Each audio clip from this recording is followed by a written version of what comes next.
84 वैकेंसियां निकली और 84 में से 83 वैकेंसी उन्होंने ब्राह्मण लोगों को दी और उसी व्यक्ति को अखिलेश ने प्रतिपक्ष का नेता बना दिया। तो बताइए आप इन लोगों से कैसे उम्मीद कर सकते हैं? ये लोग संविधान तो उठा सकते हैं, जय भीम के नारे तो लगा सकते हैं, राहुल गांधी बड़े अच्छेदार भाषण तो दे सकते हैं, लेकिन वही राहुल गांधी, वही अखिलेश कुमार यादव या तमाम जो इंडिया गठबंधन के नेता, बताइए आज कितने नेता यहाँ संसद, यहाँ जंतर मंतर पर उमड़े। अगर इतना ही हितैषी होते तो कम से कम यहाँ पर 20-25 नेता तो आज दिखाई देते कि चलो भाई बाबा साहब जिनके द्वारा हमें आज संसद में जाने का मौका मिला, आज हमें मंत्री बनने का मौका मिला या विधायक बनने का मौका मिला या इस देश के लोगों का प्रतिनिधित्व करने का मौका मिला, उस महामानव के आज सम्मान में कम से कम आज हम जंतर मंतर पे हम कहते हैं आप नारे मत लगाते, लेकिन कम से कम आप यहाँ पर आकर खड़े होकर कम से कम अपनी उपस्थिति देखिए कि बहुजन समाज की बहुत सारी भावनाएं बाबा साहब को लेकर जुड़ी है। क्योंकि बाबा साहब की अगर मैं बात करूँ, बाबा साहब भारत विश्व के एक ऐसे इकलौते नेता है जो कहीं ना कहीं इस देश के तमाम लोगों के लिए, तमाम वर्ग के लिए बहुत बड़े स्तर पर काम किया है। लेकिन विडंबना ये है कि जिन जिन लोगों के लिए समाज ने काम किया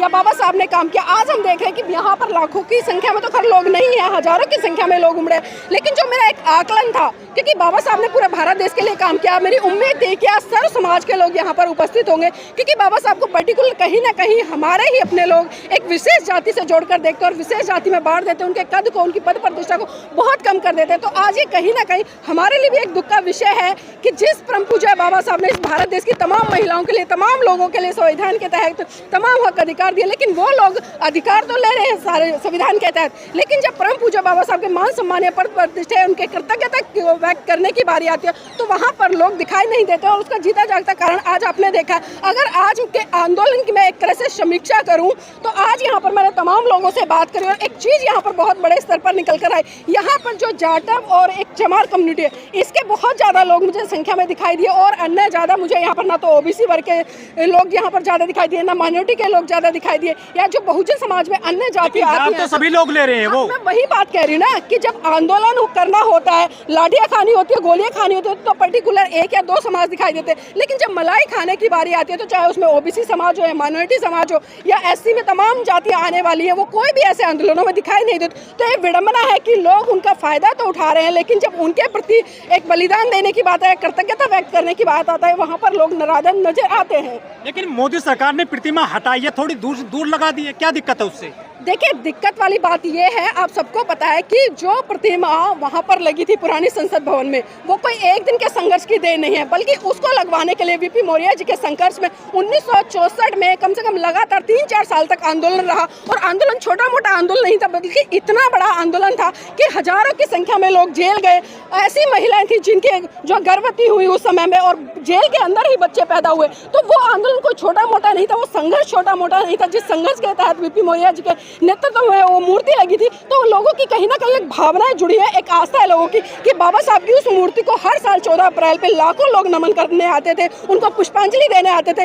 लेकिन जब वो मूर्ति वहां पर नहीं मिलेगी आज लोगों को, तो स्वाभाविक सी बात है कहीं ना कहीं उनकी भावनाएं भी आहत होंगी और कहीं ना कहीं जो मनोबल लोगों का मिलता था कि जैसे ही मेन गेट पर एंट्री होती थी, बाबा साहब की प्रतिमा दिखाई देती थी, तो लोगों में एक क्रांति का संचार उत्पन्न होता था, एक जागृति उत्पन्न होती थी और बाबा साहब के विचारों से वो प्रेरणा लेते थे कि देखिए भाई ये वो व्यक्ति है जिसने विश्व पटल पर भारत को गौरवान्वित करने का काम किया और ये वही व्यक्ति है जिसको कि बराक ओबामा ने यहाँ तक कह दिया कि डॉक्टर अंबेडकर हमारे देश में पैदा होते तो हम इन्हें दुनिया का सूरज कहते हैं। और मैं एक बात और बताना चाहूंगी, जिस तरह से जो कोलंबिया यूनिवर्सिटी है उसका जब 300 साल का इतिहास खंगाला गया, तो 300 साल के इतिहास में जो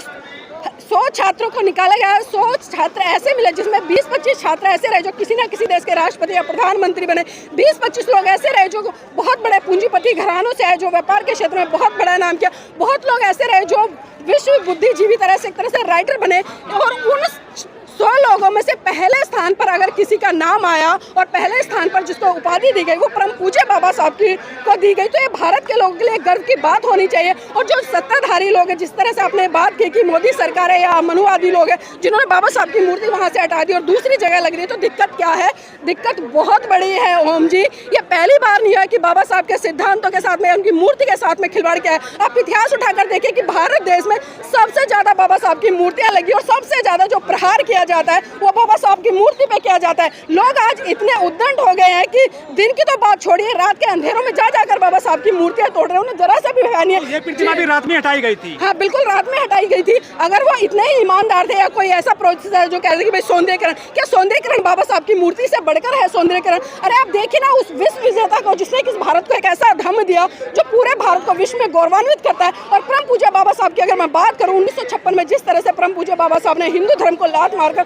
बौद्ध धर्म की दीक्षा ग्रहण की और भारत को एक वैज्ञानिक धर्म दिया, लेकिन विडंबना की आज की वर्तमान की सरकारें उसी धर्म को कहीं ना कहीं दबाने का काम करे, उसको धूमिल करने का काम करे। और उदाहरण अगर मैं दूं, जब हमारे देश के प्रधानमंत्री या इस देश के पूंजीपति वर्ग जिस तरह से नीता अंबानी, जब वो विदेश में जाते तो बड़े गर्व से कहते कि हम बुद्ध की धरती भारत से आए। मतलब आप सम्मानित होने के लिए, गौरवान्वित होने के लिए बुद्ध का नाम लेते हैं, लेकिन जब उनकी विचारधारा को सही रूप से मनोसात करने की, इम्प्लीमेंट करने की बारी आती है तो उनकी विचारधारा से आप युद्ध करते नजर आते हैं। कुछ लोग ये भी कह रहे हैं कि दलितों का भला मूर्तियों से होगा या बाबा साहब के विचारों से, उनके जो है जो उनने राइट दिए हैं संविधान में उनको पूरा करने से होगा। देखिए, चाहे दलितों की बात करूं मैं या सवर्णों की बात करूं, अगर किसी का भी उद्धार आज होने वाला तो मूर्तियों से नहीं होगा बल्कि विचारों से होगा। लेकिन हम देख रहे हैं कि समय समय पर चाहे सत्ता पक्ष हो या विपक्ष पक्ष हो या आम जनता हो या जो लोग बाबा साहब की जय जयकार करते हैं, हम देखते हैं कि बाबा साहब की मूर्तियों पर तो माला लगा देते हैं, उनकी मूर्तियों पर माला चढ़ा देते हैं, लेकिन उनके विचारों पर बहुत बड़ा ताला लगा देते हैं। और उसका जीता जागता उदाहरण यही है कि आज भी बहुजन समाज से आने वाला एक बहुत बड़ा तबका, जिसको कि बाबा साहब ने बुद्धिज्म की तरफ जाने के लिए कहा, जिसको मानव बनने के लिए कहा, वो लोग आज भी कहीं ना कहीं कावड़ उठा रहे, जय श्री राम के नारे लगा रहे, मंदिरों में धोखा खा रहे, मारपीट कर रहे हैं, यहाँ तक कि उनकी बहन बेटियों के साथ में जाति के आधार पर अत्याचार, शोषण हो रहा है। अभी वर्तमान की अगर मैं बात करूं, महाराष्ट्र का उदाहरण लूंगी, 3 पुजारियों ने मिलकर एक महिला के साथ में मंदिर के अंदर बलात्कार किया। तो लोग इन घटनाओं से भी नहीं समझ पा रहे हैं कि जो ये सरकार या सत्ताधारी लोग या आरएसएस के लोग या जो मनुवादी लोग जिस तरह का प्रोपेगेंडा इस देश में फैला रहे हैं या ईश्वरीय शक्ति का हवाला दे रहे हैं या चमत्कार की बात करें, आप सोच के देखिए ना, आप इतने मंदबुद्धि हो गए कि आप ये भी आकलन नहीं कर पा रहे कि जिस मंदिर में एक ईश्वर बैठा है जिसका हवाला देते हैं कि वो चमत्कारी, अगर इतना ही चमत्कार होता तो 3 पुजारी उस महिला के साथ में बलात्कार कैसे करते? क्या वो मतलब ईश्वर सोया पड़ा था? क्या उस ईश्वर की आंखें नहीं खुली थी? क्या वो ईश्वर जाग नहीं रहा था? लेकिन मोदी सरकार तो बाबा साहब को बहुत मानती है। मोदी जी खुद कहते हैं कि मैं संविधान के दम पर ही प्रधानमंत्री बनाऊं, संसद पहुंचाऊं। वो खुद संविधान को पूछते हैं।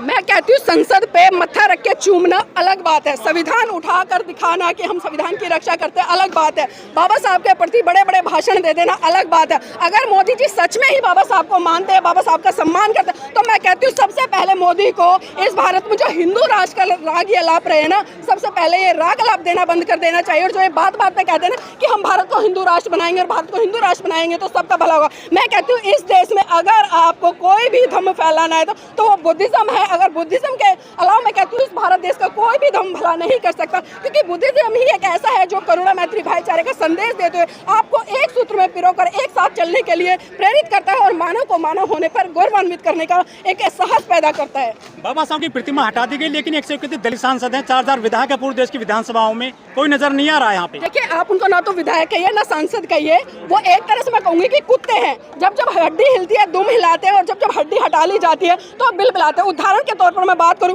जब सत्ता में बैठे हुए लोग जो बहुजन समाज से आते हैं, जो आज मलाई खा रहे हैं आरक्षण रूपी, क्योंकि आरक्षण अगर बाबा साहब ने राजनीति में नहीं दिया होता या नौकरी में नहीं दिया होता तो इन लोगों की कोई औकात नहीं थी कि मंत्री बन जाते या विधायक बन जाते। लेकिन विडंबना है कि जब जब बहुजन समाज पर किसी भी तरह की एट्रोसिटी होती है, जब ये सत्ता के अंदर होते हैं तो उनके मुंह बंद हो जाते हैं, लेकिन जब इनको पार्टियों से बाहर निकाल दिया जाता है तो तब ये बहुत बड़ा हल्ला गुल्ला करते हैं समाज। उदाहरण के तौर पर आज भी मंच पर कई नेता ऐसे मौजूद थे, जब वो पार्टियों में रहे तो उनके मुंह से एक भी आवाज नहीं निकली, उनके मुंह में दही जम गई, उन्होंने जरा सी भी पीड़ा समाज के प्रति नहीं व्यक्त की। लेकिन जब पार्टियों से बाहर करते हैं तो वो समाज हितैषी बन जाते हैं। तो ये भी समाज को सोचना। 2004 के लोकसभा चुनाव में राहुल गांधी और अखिलेश यादव ने 2024 के लोकसभा चुनाव में राहुल गांधी और अखिलेश यादव ने बाकायदा बाबा साहब की तस्वीर ली थी, कंधे पे ली थी, कह रहे थे हमें वोट दीजिए। दलितों ने वोट दिया, जबकि राहुल गांधी शिव जी की फोटो दिखा रहे हैं सदन में। देखिए, आपने बिल्कुल सही कहा और ये बात अभी मैं कल परसों जो एडवोकेट जबीम प्रकाश जी से भी डिस्कस कर रही थी कि देखिए, जब प्रतिनिधित्व की बारी आती है, मान सम्मान की बारी आती है या आपको आगे रखने की बारी आती है, तब इस दलित समाज को किस तरह से मतलब हाशिए पर धकेल दिया जाता है। इसका जीता जागता उदाहरण अभी जिस तरह से उत्तर प्रदेश में जो विधान प्रतिपक्ष का नेता चुना गया, आप सबको पता है जी, इंडिया में जो ब्राह्मण है और ऐसे छोटा मोटा ब्राह्मण ही कई बार मंत्री रह चुका है, कई मतलब यूनिवर्सिटियों का नेतृत्व कर चुका है, और जब एक बार मतलब प्रोफेसर की गौतम बुद्ध यूनिवर्सिटी है, सिद्धार्थ यूनिवर्सिटी है, उसमें जब वैकेंसियां निकली प्रोफेसर, तो आपको जानकर आश्चर्य होगा हमारे तमाम दर्शकों को भी होगा कि 84 वैकेंसियां निकली और 84 में से 83 वैकेंसी उन्होंने ब्राह्मण लोगों को दी और उसी व्यक्ति को अखिलेश ने प्रतिपक्ष का नेता बना दिया। तो बताइए आप इन लोगों से कैसे उम्मीद कर सकते हैं? ये लोग संविधान तो उठा सकते हैं, जय भीम के नारे तो लगा सकते हैं, राहुल गांधी बड़े अच्छे भाषण तो दे सकते हैं, लेकिन वही राहुल गांधी, वही अखिलेश कुमार यादव या तमाम जो इंडिया गठबंधन के नेता, बताइए आज कितने नेता यहाँ संसद, यहाँ जंतर मंतर पर उमड़े। अगर इतना ही हितैषी होते तो कम से कम यहाँ पर 20-25 नेता तो आज दिखाई देते कि चलो भाई बाबा साहब जिनके द्वारा हमें आज संसद में जाने का मौका मिला, आज हमें मंत्री बनने का मौका मिला या विधायक बनने का मौका मिला या इस देश के लोगों का प्रतिनिधित्व करने का मौका मिला, उस महामानव के आज सम्मान में कम से कम आज हम जंतर मंतर पर, हम कहते हैं आप नारे मत लगाते, लेकिन कम से कम आप यहाँ पर आकर खड़े होकर कम से कम अपनी उपस्थिति तो दर्ज कराते। लेकिन ये बहुजन समाज के लोगों को भी समझना पड़ेगा कि जब ये लोग आपके सामने